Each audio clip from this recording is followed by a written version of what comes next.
West Coast Cookbook and Speakeasy with Chef Justice Putnam. Netrootsradio.com.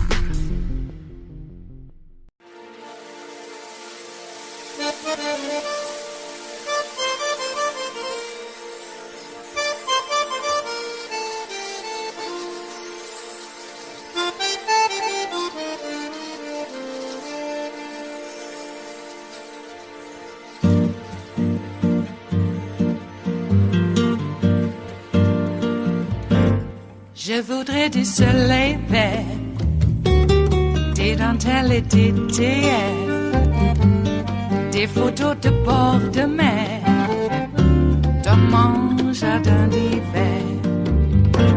Je voudrais de la lumière, comme en Nouvelle-Angleterre. Je veux changer d'atmosphère, dans mon jardin d'hiver. Ma fleur sous la pluie de novembre, tes mains qui courent, je n'en peux plus de t'attendre. Les années passent, il est loin, là je tombe. Nul ne peut nous entendre. Je voudrais du Fred Astaire.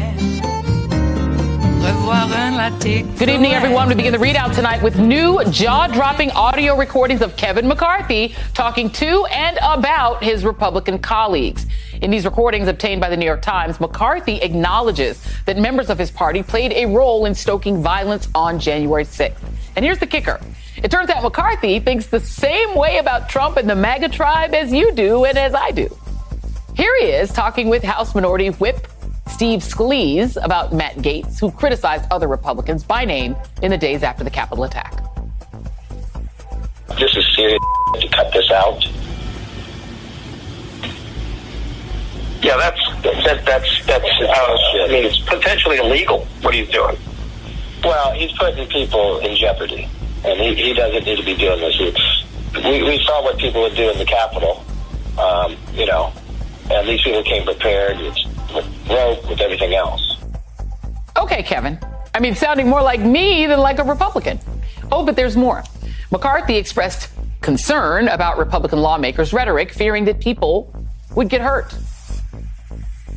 Tension is too high. The country is too crazy. I do not want to look back and think we caused something or we missed something and someone got hurt. I don't want to play politics with any of that. Country is too crazy. Tension is too high. McCarthy and Scalise also discussed incendiary comments made by multiple Republican lawmakers. They took particular issue with comments from Mo Brooks, who said at the rally that it was the day American patriots start taking down names and kicking ass. Referring to Brooks, McCarthy said the Trump loyalists had behaved even worse on January 6th than Trump. If you think the president deserves to be impeached for his comment, that almost sounds like he goes further than what the president said. This audio was obtained in reporting for a forthcoming book, This Will Not Pass. And the book has also revealed more on what goes on under Mitch McConnell's icy shell. In the hours after the attack, one of the book's authors, New York Times reporter Jonathan Martin, asked McConnell about his feelings on the violence. And McConnell said, quote, "I feel exhilarated by the fact that this fellow finally totally discredited himself." Now, this is according to the book. And this excerpt was obtained by the Washington Post. McConnell also said about Trump, he put a gun to his head and pulled the trigger. Couldn't have happened at a better time. McConnell also reportedly asked Martin, what do you hear about the 25th Amendment? Eager for intel about whether the cabinet and the vice president might remove Trump from office. Who knew? Republicans, they think just like us. But that is where the similarities end. Because unlike the Democrats and their leaders, they did absolutely nothing about it. Joining me now is MSNBC political analyst, former RNC chair Michael Steele, and former U.S. Senator from Alabama, Doug Jones, who is a distinguished senior fellow at the Center for American Progress. Thank you both for being here. It is pretty remarkable, gentlemen, to find out that these men are completely frauds. They talk like MAGA, but behind the scenes, I literally could get Kevin McCarthy to fill in for me if I wanted to take a night off. Like, he could be my fill-in because he says all the same things that I say about the Mo Brookses and the Marjorie Taylor Greens. He said he thinks the same thing, Michael Steele. He thinks the exact same things. The difference is he doesn't have the cojones to do anything about it. Your thoughts? Well, the interesting thing is I can imagine Kevin filling in your seat for just one night. But it had to be audio, Kevin. It couldn't be the slimy, phony. I got He'd have to be audio. Audio Kevin could fill in for me any night. He'd fit right in. Audio Kevin is the joint. I got it. No, I understand that. But here's the point. What your audience would think of Audio Kevin and you after the fact is really what we see here, right? Yeah. Because the reality of it is, I'm not shocked nor surprised about this. We've had this conversation in the past. We all had the reporting you've reported on the conversations that Republicans have privately with versus what they're saying publicly. Now we're actually getting verification of that. Now we're actually hearing them in their own words in private conversations after the fact about what happened and what they were thinking real time.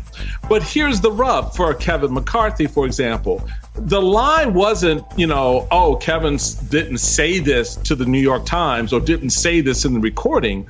The lie is what he was saying to his caucus. Yeah. The lie is what he was telling them he was going to do as a leader of the caucus, that he was going to go and confront Donald Trump. I'm going to go tell him he should resign. And Mitch McConnell asking sheepishly, so what did you hear about the 25th Amendment? Do tell, share the little gossip.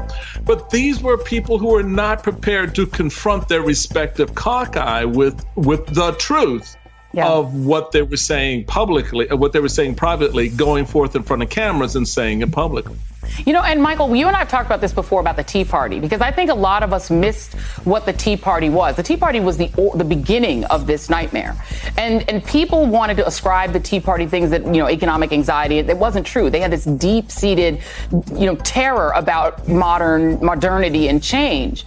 And you once said to me that the Republican leadership, people like Kevin, people like Mitch, they have a tiger by the tail. And they believe that they can control it. They believe, Kevin McCarthy today, NBC reporters caught up with him, and they asked him, do you think this is going to hurt your chance to become speaker? And he's like, no. The arrogance of these people, and I think MAGA people don't understand it. These people arrogantly believe that when they're on leadership calls, they can call these people crazy because they're like, we can control them. Just get their votes, make them vote, and then we'll get the tax cuts for our rich donors. And they genuinely think they can control these people, and they can't control them. Well, that's true. And they know it's true. How do we know? Well, they've gone through two speakers before Kevin McCarthy's turn is up, right?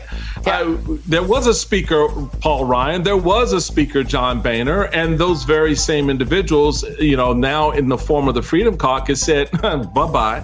So they were done with them. Kevin recognizes that what he's been able to do that Boehner and Ryan were not willing to do, because at the end of the day, they wanted to keep some semblance of their own, dignity intact, was to go forth and pretend that Donald Trump wasn't the thing that they say he is.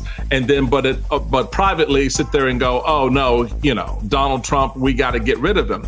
And so Kevin is willing to do that. He's willing to go to Mar-a-Lago and grovel.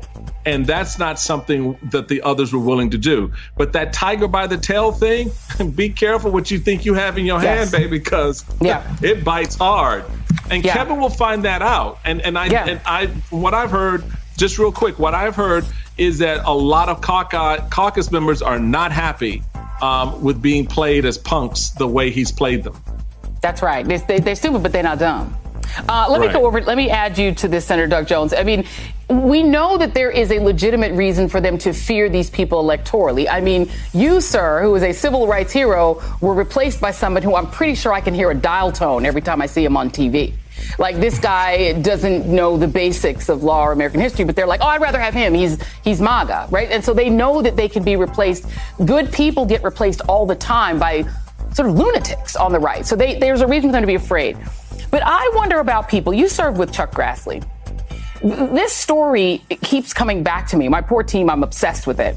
Chuck Grassley, who is an old-fashioned Republican from Iowa, the day before the insurrection, put out a statement saying that he and not Vice President Mike Pence will preside over the certification of the Electoral College votes because, quote, we don't expect him to be there. If he understood the plot and was willing to go along with it, there's no hope for the other party, for the Republicans, right? Well, look, you can read that that way if you want to. I think that he might be also reading it in a way that Pence was part of the Trump crowd. Pence was going to go along with it, but they're not going to let them do that. I don't think McConnell and those guys at that point really thought that they were going to overturn the election. I think there were too many in that Senate who were not going to vote to overturn that election. And quite frankly, I just don't believe necessarily that Chuck Grassley was part of the group to do that. But what it does seem to me, and that's the first time I at least remember seeing that, tells me that he thought Pence wouldn't show up rather than having to certify, his successor, so to speak. But I do think there's a problem, and Michael's absolutely right. They do have a tiger by the tail here. It is a problem that they can't really control, and they are trying to control it from within. And that's why you see McCarthy, McConnell, and others trying to get back into the good graces to try to get their base back under some kind of control where they can help get good Republicans elected. But it's a difficult road right now, given the fractures within the Republican Party. We'll see how these primaries turn out.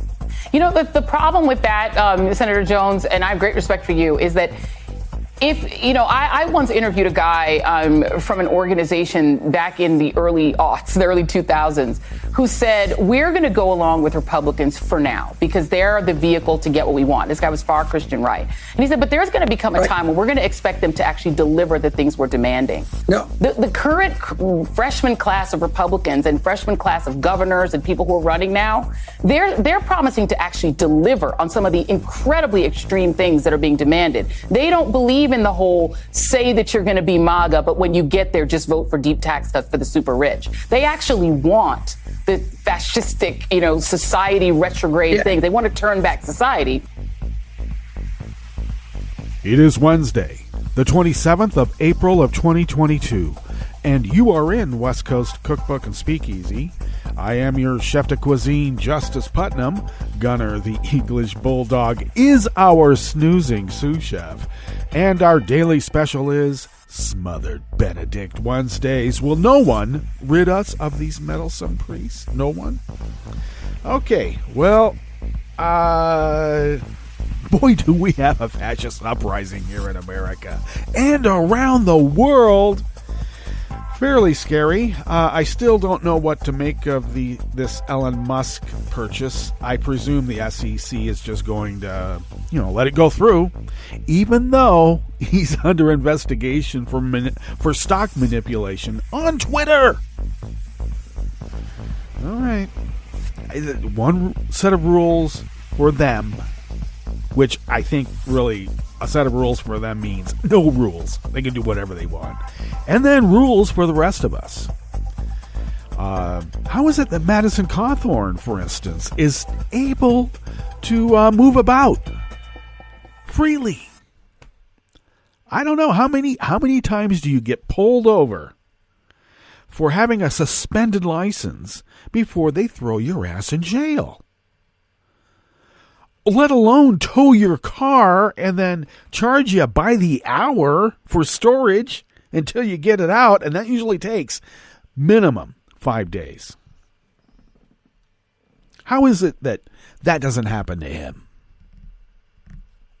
How is it that he can go through a TSA airport checkpoint, get caught with a gun twice, not just a gun, loaded guns twice? How many more times for that before something happens? And they give him his gun back. One set of rules for them, which means no rules. They can do whatever they want. Rules for the rest of us. Now, I'm not saying that rules are bad. that, the rest of us have to fall under the aegis of rules. No, we have rules for a reason. We're trying to live in a society, and you got crackpots like, Madison Cawthorn and the fascist right wing of America who want to make it up as they go along. No rules, but they'll impose the rules, when they get to it. At the point of a gun. No wonder they say they have a Second Amendment right. Because they want to impose their will at the point of a gun. And it seems to be working. The Republican Party is wholly owned by these fascists, and the only reason for it is that the electeds are afraid of those who vote for them. Well, you let the genie out of the bottle. You built the Frankenstein. Now look what you got. We only told you so for decades and decades and decades. Oh, but we, liberals, are just a bunch of small children. We don't know how to govern. We'll throw the world away in a handbasket. Well, you know what? You were throwing the world away in some sort of weave from the Black Forest, maybe. I don't know. I'm trying to make some kind of Teutonic Germanic association. I'll figure it out. I could blame it on not enough coffee, but that's a simple excuse now, isn't it? Yes, it is. It might be correct. You do know that vitamin C, caffeine, we're not able to generate that ourselves necessarily, so we need a minimum daily requirement. That's what I'm saying. It sounds fake, doesn't it? Yeah, it probably is. Just make it up. Okay. Well, what else? Yeah, we got Facebook still. Yikes. I suspect that the right wing, because there's some data to suggest that, for instance, Taylor Swift lost some certain amount of followers. And then Marjorie Taylor Greene, I thought you know what? I got to look at that again. Maybe it wasn't Greene, maybe it was Boebert. But somebody in the right wing, and I thought Taylor Greene was suspended from Twitter. But I don't know, maybe her official account. But regardless, whatever account that Marjorie Taylor Greene has on Twitter increased by quite a bit. So the idea is that liberals are leaving the site and right-wing fascists are coming back. Thanks, Ellen. Well, you would expect that from a blood emerald heir who grew up in an apartheid regime. Yeah. Cogs in the machine, folks. We're just cogs in the machine. And even though he has an apartheid racial discrimination suit going on at his San Leandro plant his Tesla plant in San Leandro, I'll get that out. No one seems to talk about that. No one seems to talk about the fact that Elon Musk is not a scientist. Elon Musk is not an engineer. He is a blood emerald heir. That's how he got his money. And he takes over, often in a hostile way, companies like Tesla. He didn't make up that name. He didn't imagine that company. He essentially stole it from two guys. And then he goes around talking like he's the great genius that came up with this technology. He did not. He bought it. Same with SpaceX. SpaceX existed before before Musk came about. Oh, now he likes to put it out there that, my idea, let's, destroy NASA. Okay. Actually, NASA had a pretty good deal going with private industry there. Why is it that only rich guys are able to get us into space now? I guess that's democratic. I guess. So where are the laws going to be to hold them in check when they don't follow rules and laws? Can you just go to their companies and arrest them? How is this going to work? How is a representative democratic government going to work when somebody like Musk is running everything, because that's exactly what it's going to be? All right. Make it a utility. Facebook, Google, all of it, a utility. Treat them like the telecoms. It's our only way out. So far, well, we do have a curated show for you, of course. And what is on that curated show? Well, let's get down to it. Starting off in the Bistro Cafe at the top, Joy pretty much voiced our concerns and, our considerations in that it turns out Kevin McCarthy thinks the same way about Trump as the rest of us do. But he's just kind of like a Weasley little weasel, isn't he? Boy, he sure is. Weasel. On the rest of the menu, one of the largest providers of military housing in the United States continues to respond inadequately to mold and other structural problems. You know, like people getting electrocuted in the shower. Remember when that was happening in Iraq? In our bases in Iraq, because we had like private industry going in there building our barracks in Iraq, and they reversed the wiring, and I don't know how they even got wiring into the showers, but you take a shower, get water on the floor, and you get electrocuted and you're dead. You don't remember that? I know, it was quite a while ago, wasn't it? Apparently, they think that that's a good idea, so let's just keep doing it. All right. Southern California's gigantic water supplier is requiring about 6 million people to cut their outdoor watering to 1 day a week as drought continues to plague the state. Yeah, but what about my water-guzzling lawn? And after a joint investigation by the National Women's Soccer League and its Players Association, the Houston Dash suspended general manager and head coach James Clarkson on allegations of discrimination, harassment, and abuse. After the break, we move to the chef's table where Russia is already setting its sights on Moldova, and that's another one of those I told you so's. Okay? And the UN General Assembly took a first step to put the 5 permanent members of the Security Council under the spotlight whenever they use their veto power. And we're looking at you, Russia. All that and more on West Coast Cookbook and Speakeasy. Bon appetit.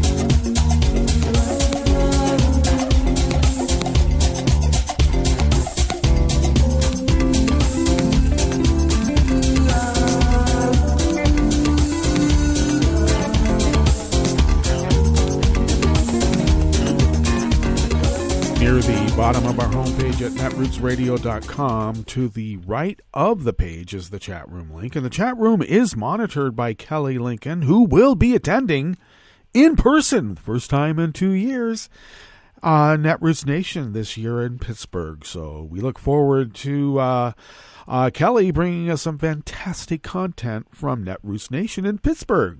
So stay tuned for that.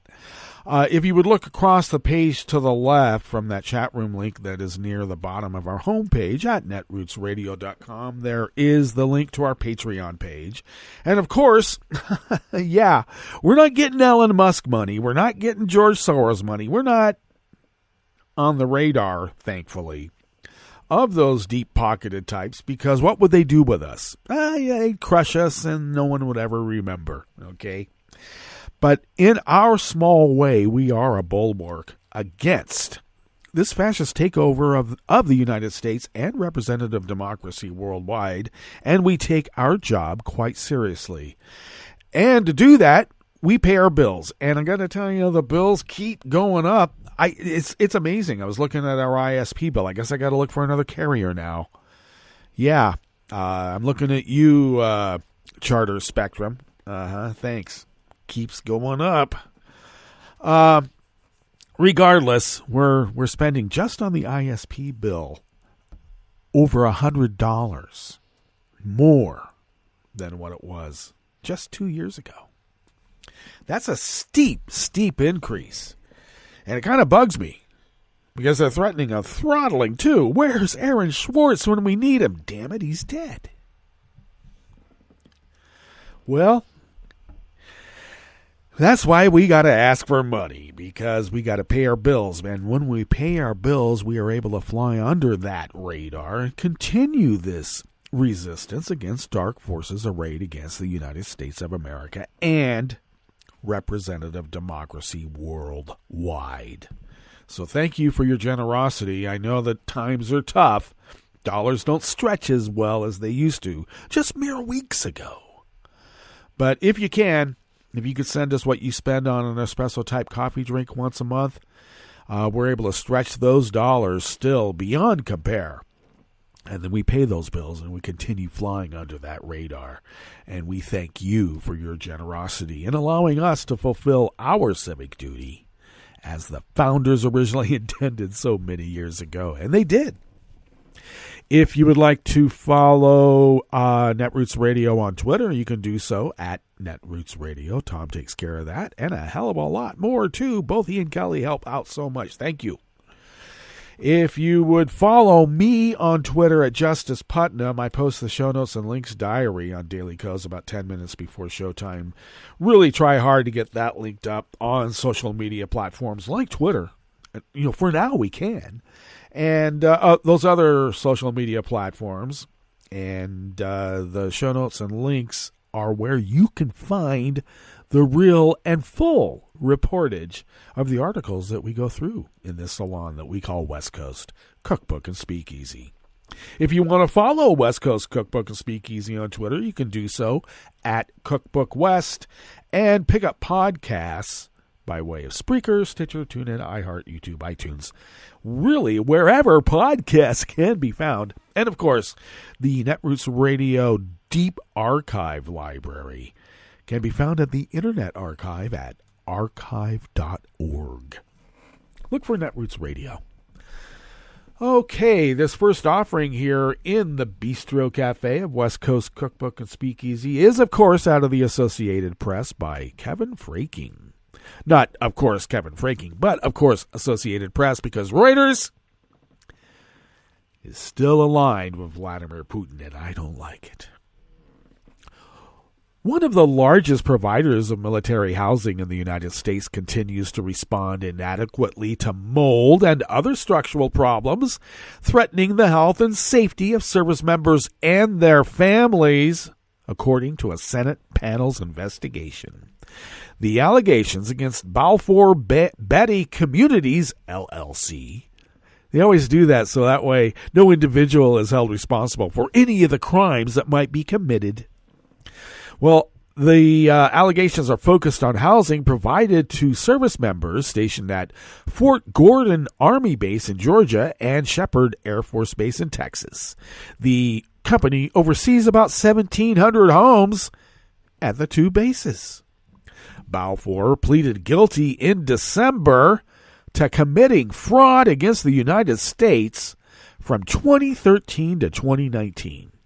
The company was ordered to pay $65.4 million in fines and restitution and was placed under an independent compliance monitor for 3 years.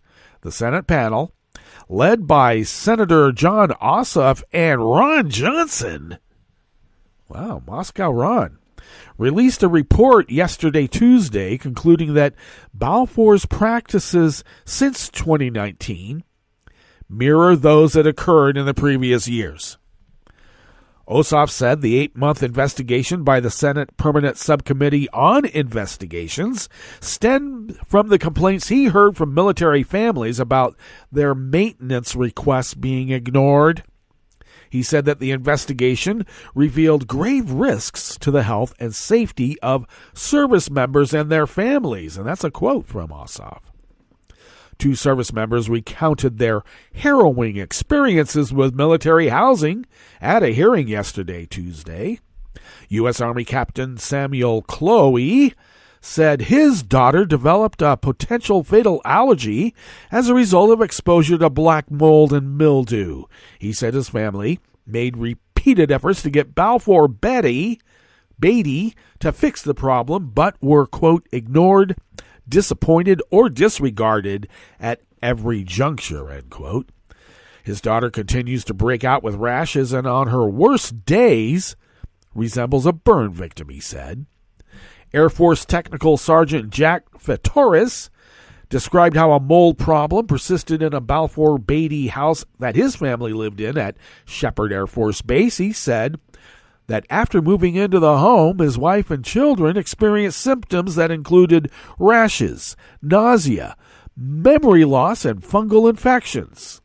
Richard Taylor, a president at Balfour Beatty, said he made a commitment to Congress in 2019 that the company would get better at monitoring repairs and responding to problems.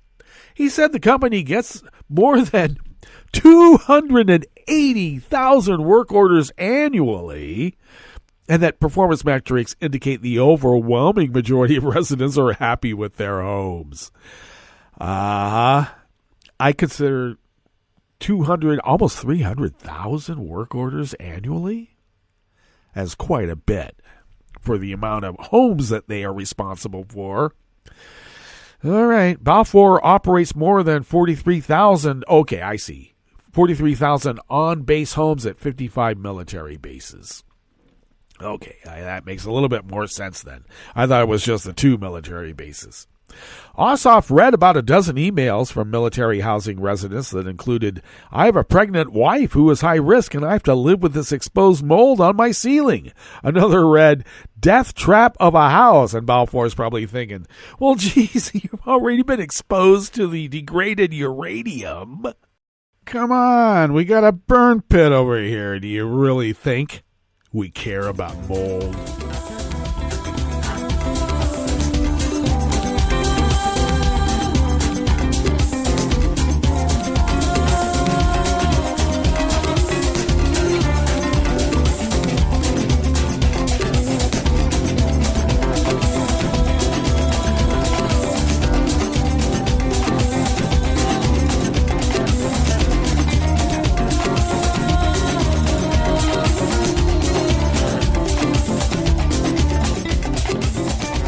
Robert Jablin of the Associated Press brings us this next offering here in the Bistro Cafe of West Coast Cookbook and Speakeasy, Smothered Benedict Wednesdays. Southern California's gigantic water supplier took the unprecedented step yesterday, Tuesday, of requiring about 6 million people to cut their outdoor watering to 1 day a week as drought continues to plague the state. The board of the Metropolitan Water District of Southern California declared a water shortage emergency and required the cities and water agencies it supplies to implement the cutback on June 1st and enforce it or face hefty fines. The Metropolitan Water District uses water from the Colorado River and the State Water Project to supply 26 public water agencies, which provide it to 19 million people, or 40% of the state's population.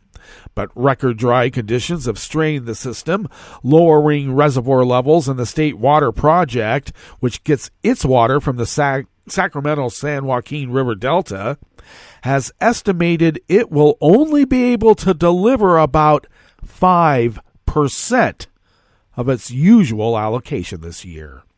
January, February, and March of this year were the driest 3 months in recorded state history in terms of rainfall and snowfall, the agency said.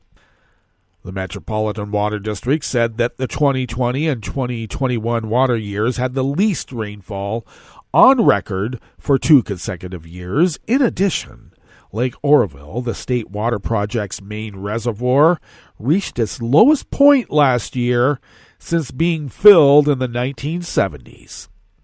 California Governor Gavin Newsom has asked people to voluntarily reduce their water consumption by 15%, but so far, residents have been slow to meet that goal.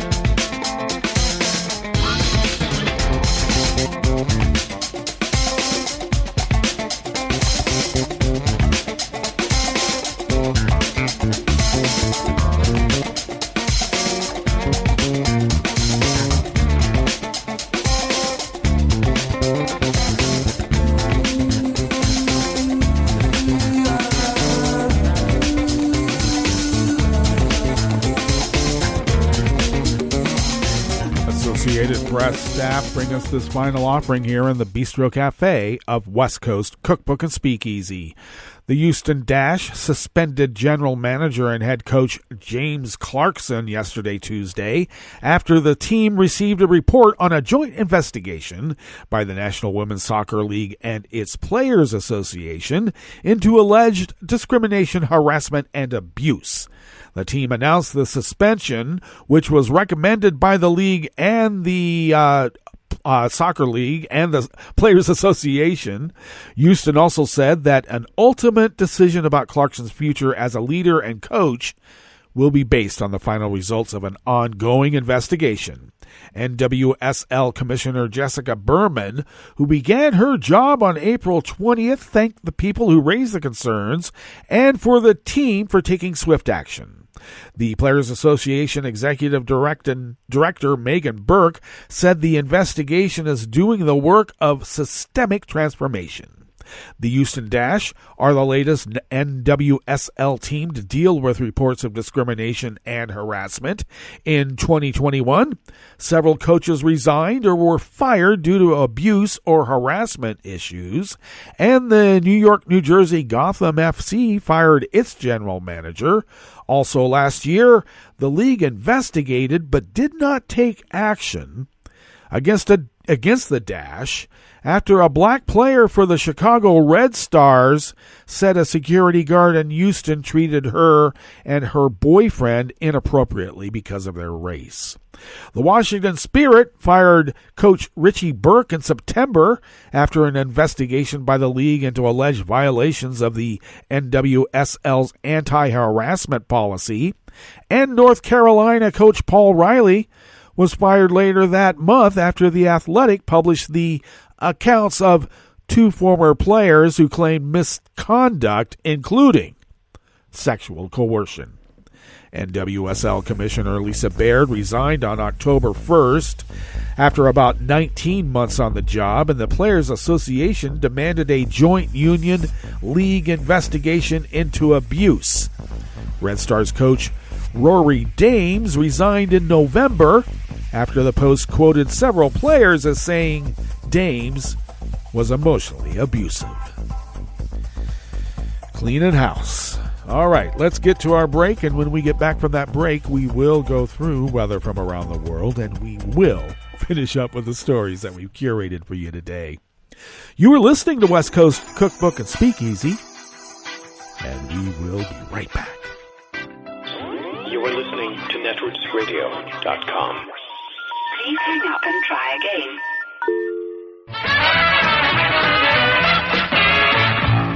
From a point at sea to the circles of your mind, a new force is at work for planetary transformation. New radio for a new Earth.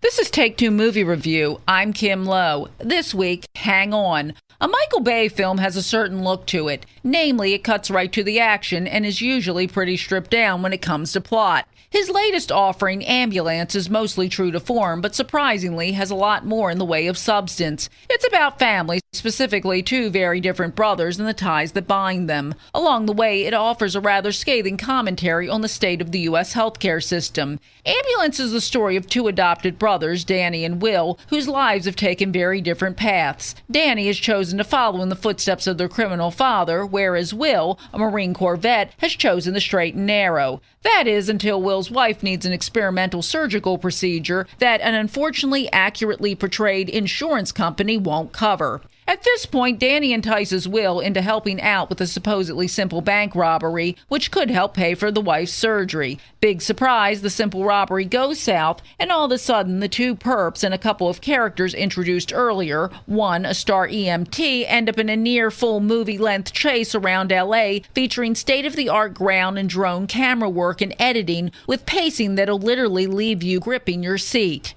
Ambulance doesn't surprise often, but it does present a more interesting character study than usually found in this genre. Jake Gyllenhaal does an excellent job presenting Danny as funny, reckless, selfish, yet oddly endearing. Likewise, Yahya Abdul-Mateen plays Will as a complex man who makes a bad choice and not as a caricature. Add to this Issa Gonzalez as the cool as a cucumber EMT, and this ambulance ride is well worth it. No health insurance plan needed. This has been Take Two Movie Review. I'm Kim Lowe. Catch up with us at take2moviereview.com and feed us back on our channel on YouTube.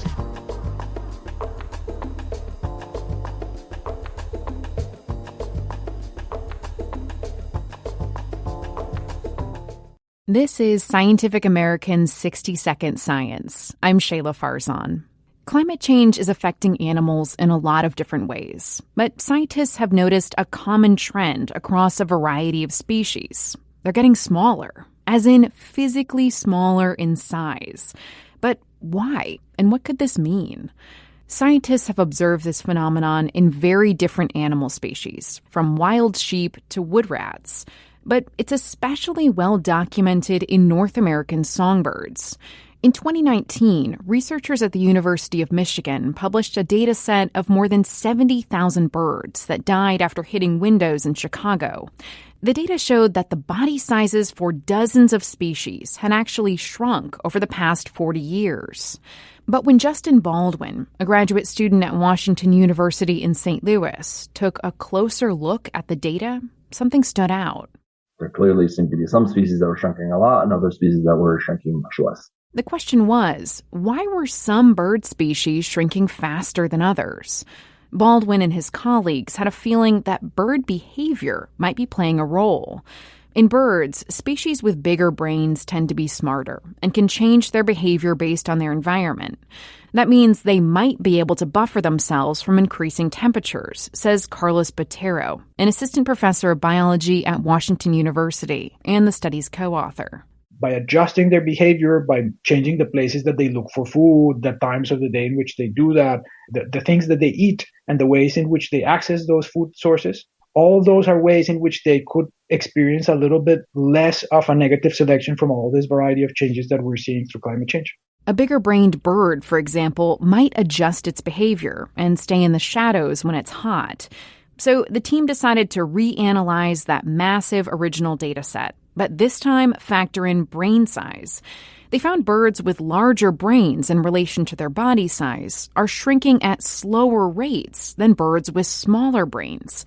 And that was true even after controlling for other factors that could affect how quickly these birds are evolving, like generation time and mutation rate. But Botero says, just because these larger-brained bird species can temporarily buffer themselves from warmer temperatures, it doesn't mean they're completely protected from climate change. It is important to realize that what we see here is not an indication that big-brained birds are fine and that they are not having any problems or that they are just capable to take whatever kind of change is coming from this suite of different environmental phenomena that is happening right now. Still, the team says there's a lot left to learn when it comes to the ways in which behavior could affect how bird species respond to climate change. For one thing, in this study, there was only about a twofold difference in relative brain size between the species with the largest brain, the song sparrow, and the one with the smallest, the Swainson's thrush. That means the responses could be even stronger in birds with larger brains, like crows. We're sampling only a small amount of the potential variation in relative brain size here in our study. And so that does suggest that even potentially small differences in relative brain size might actually have a large effect on ecological responses to climate change. For now, Baldwin says, one of the key takeaways is that smaller brain bird species could be especially vulnerable as the climate continues to change. For Scientific American's 60-Second Science, I'm Shayla Farzan. This is a message from CDC. After hurricanes, tornadoes, and floods, standing water and excess moisture help mold grow in your home, garage, and other structures.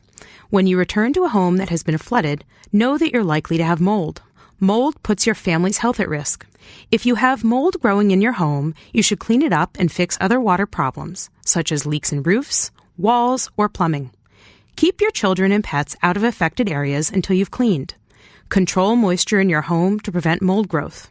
To remove mold growth from hard surfaces, use commercial products, soap and water, or a bleach solution of no more than 1 cup of household laundry bleach in 1 gallon of water.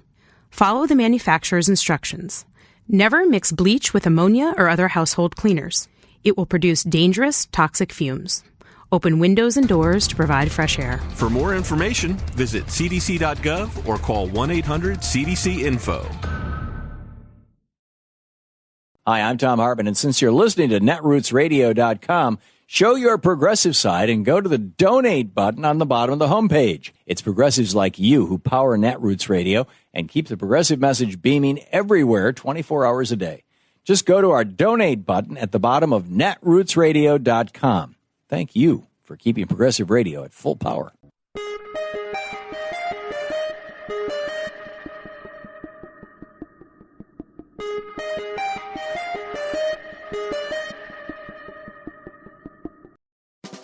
Welcome to 60-Second Civics, the daily podcast of the Center for Civic Education. I'm Mark Gage.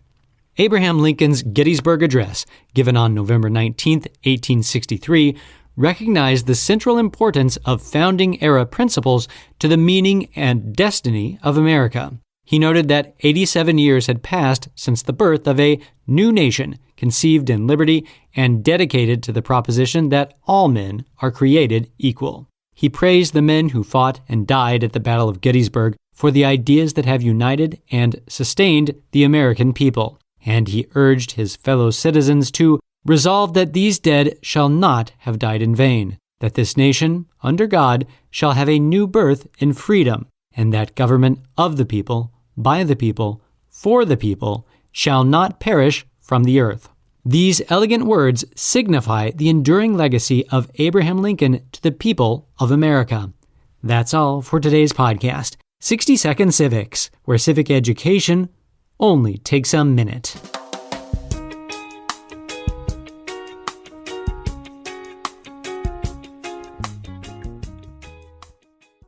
Russia's disinformation campaign is winning inside Russia. Listen up. This matters. I'm Louis Black, and this is the Civil Liberties Minute with ACLU attorney Bill Newman. After invading Ukraine, Vladimir Putin shut down the one radio station and the one television station that had provided a platform for those who did not hew the government line. He severed access to Facebook, Twitter, TikTok, and most recently, Instagram.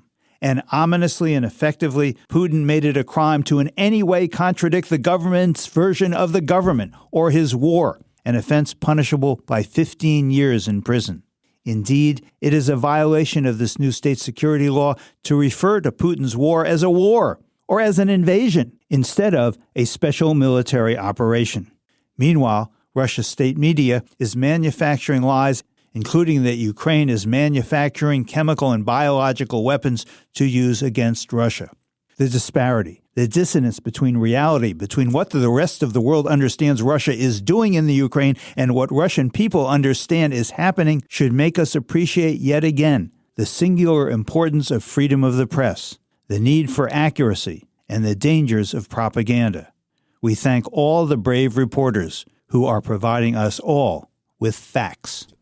The Civil Liberties Minute is made possible by the American Civil Liberties Union because freedom can't defend itself. I'm Rick Smith, and this is Labor History in 2. You have probably heard about the Red Scare, when thousands of people lost their jobs in the 1950s for allegedly harboring communist sympathies. But have you ever heard of the Lavender Scare that happened during those same years? Thousands of LGBT people lost their jobs due to discrimination. And on this day in labor history, the year was 1953. President Dwight David Eisenhower issued Executive Order 10450. The order declared that federal employees at all levels of government needed to be reliable, trustworthy, of good conduct and character, and of complete and unswerving loyalty to the United States. Later, the order listed reasons federal employees could be fired, including any criminal, infamous, dishonest, immoral, or notoriously disgraceful conduct, habitual use of intoxicants to excess, drug addiction, sexual perversion. That last item was widely understood as a euphemism for gay or lesbian activity. Major newspapers of the day often used the word perversion to refer to homosexuality. The argument was made that homosexual people were a potential threat to national security because foreign agents could blackmail them for information by threatening to reveal their sexual preferences. More than 1,400 federal employees lost their jobs within the first 4 months after President Eisenhower signed the executive order. This anti-homosexual discrimination extended beyond the federal government. Industries that relied on government contracts took the order as a cue to conduct similar purges. In 1957, World War II veteran and astronomer Dr. Frank Kameny was fired from the Army Map Service for being gay. After his firing, Dr. Kameny dedicated his life to leading the fight to end LGBT discrimination. Labor History in 2 brought to you by the Illinois Labor History Society and The Rick Smith Show. For more information, go to laborhistoryin2.com, like us on Facebook, and follow us on the Twitters at Labor History in 2.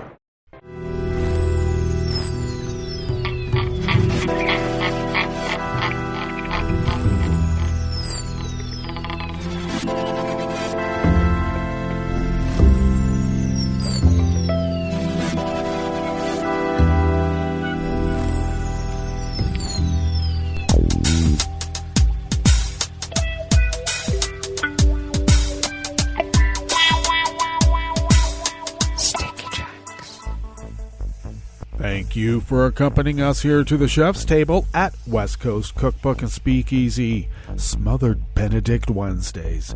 We always begin, whether from around the world, along the banks of the Rogue River and the Rogue River Valley of Southern Oregon on the west coast of the continental United States of America, where it is currently 51 degrees Fahrenheit, expecting a high of only about 60 or so. Partly cloudy throughout the day with winds out of the north-northwest at 5 to 10 miles per hour. Cloudy overnight with lows in the low 40s, winds continuing, but this time out of the northwest at 5 to 10 miles per hour. Tomorrow we're going to have a high in the mid to low 50s, cloudy in the morning, then off and on rain showers during the afternoon. Winds out of the west-northwest at 5 to 10 miles per hour, bringing with it just a little less than a quarter of an inch of rain. Oh my. And then it looks like we're going to have a few days of considerable precipitation.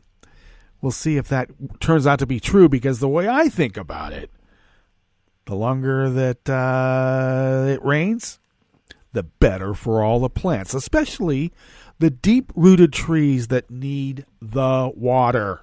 They do. Oh my, pollen is rated as none right outside the window here in Rogue River proper. And the air quality index is good at 29 parts per million. Oh no. The daytime UV index in the region, though, is high at level 7, so take care. Wear a hat.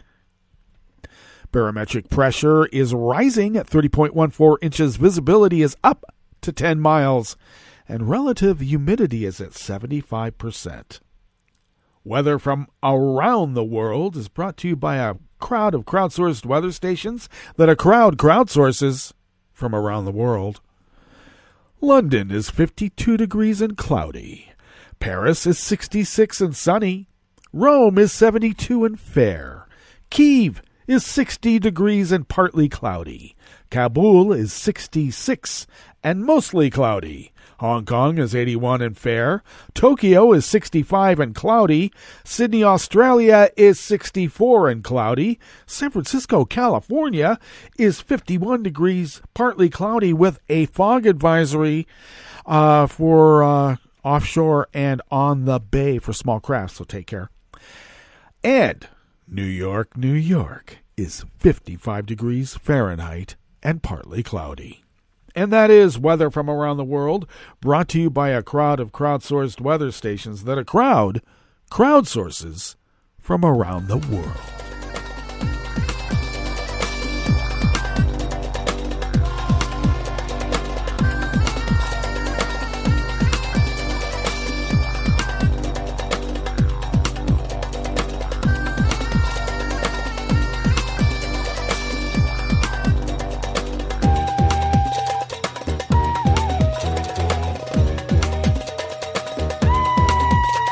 Associated Press staff bring us this first amuse-bouche here at the chef's table at West Coast Cookbook and Speakeasy, Smothered Benedict Wednesdays.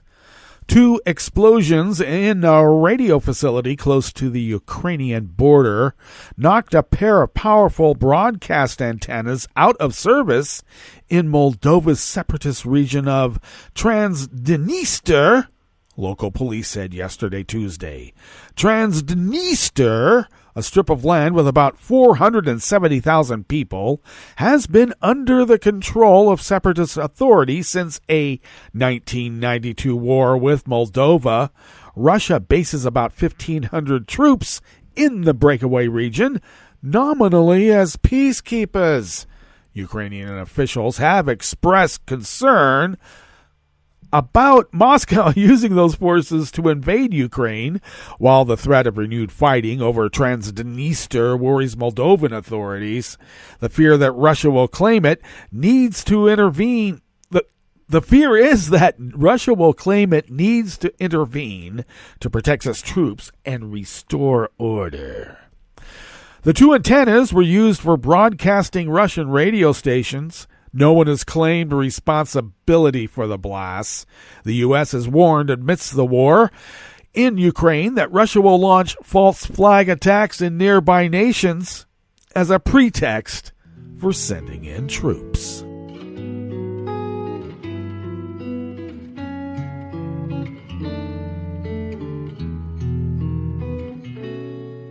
Je te donne, c'est mon amour pour la vie entière. La promesse de me trouver à tes genoux. Aussitôt que tu m'appelles, rester toujours fidèle. C'est tout, c'est tout. Je te donne tous mes printemps, mes étés de mer, mes automnes quand les feuilles tombent partout. Si ce n'est pas une bonne affaire, je te donne tous mes hivers. Edith M. Lederer of the Associated Press brings us this final amuse-bouche here at the chef's table at West Coast Cookbook and Speakeasy.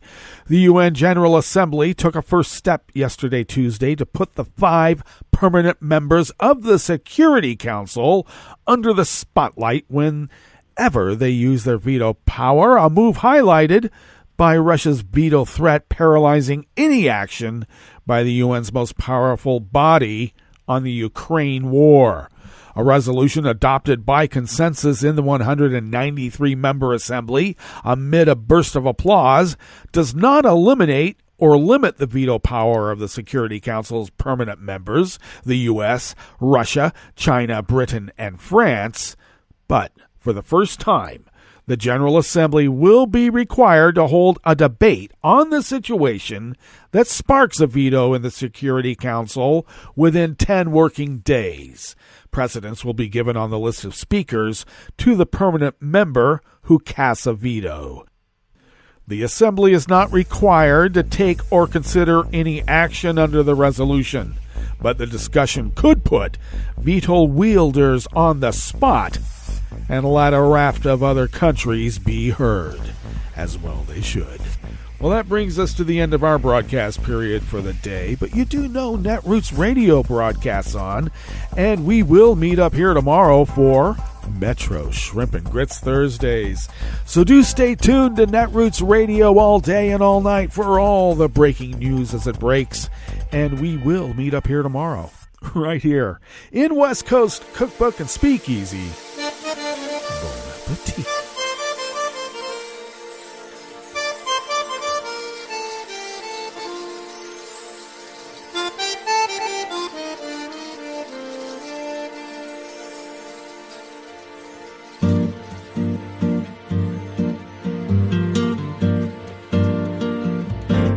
Je voudrais du soleil vert, des dentelles et des théières, des photos de bord de mer, dans mon jardin d'hiver. Je voudrais de la lumière, comme en Nouvelle-Angleterre. Je veux changer d'atmosphère, dans mon jardin d'hiver. Robe à fleurs, sous la pluie de novembre, tes mains qui courent, je n'en peux plus de t'attendre. Les années passent, qu'il est loin, là je tombe. Nul ne peut nous entendre. Je voudrais du Fred Astaire, revoir un latte Goël. Je voudrais toujours te plaire dans mon jardin d'hiver. Je veux déjeuner par terre, comme au long de golfe clair, t'embrasser les yeux ouverts dans mon jardin d'hiver.